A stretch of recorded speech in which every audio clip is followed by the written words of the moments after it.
మా ఫాదర్ ఏం చెప్పాడంటే ఇక్కడ ఉండి ఏం పీకుతావు, వెళ్ళి సిటీకి వెళ్ళి జాబ్ చేసుకో అని పంపించేస్తున్నారు. వాడు డిగ్రీ కంప్లీట్ చేశాడా, వాడు బీటెక్ కంప్లీట్ చేశాడా, అసలు ఊళ్ళో ఉండట్లేదు సార్. ఇంట్లో పేరెంట్సే తన్ని తరిమేస్తున్నారు, వెళ్ళి జాబ్ చూసుకోరా బాబు అని చెప్పి. దానికి ఒక కారణం ఉంది. రైతు అనేవాడు ప్రతిరోజు వాడు చచ్చి బతుకుంటాడు. అందువల్ల ఏమైందిరా అంటే మీ తల్లిదండ్రులు ఈ వ్యవసాయం చాలా చాలా కష్టము, క్లిష్టము, రిస్క్, విపరీతమైన ప్రమాదాలతో కూడుకున్నది. ప్రభుత్వాల కంట్రోలు, మోసాలు అన్నీ ఇంకా ఈ చాలా ఉండే దాంట్లో.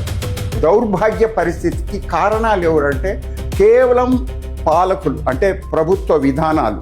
అది రాష్ట్ర ప్రభుత్వమా కేంద్ర ప్రభుత్వమా, ఈ పార్టీనా ఆ పార్టీనా కాదు, తలా పాపం పిలా పిలకడని ప్రతి ఒక్కరూ ఈ పాపాల్లో భాగం వీళ్ళకి.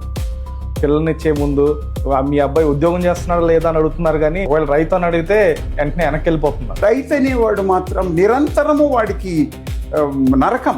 ఒక సైనికుడు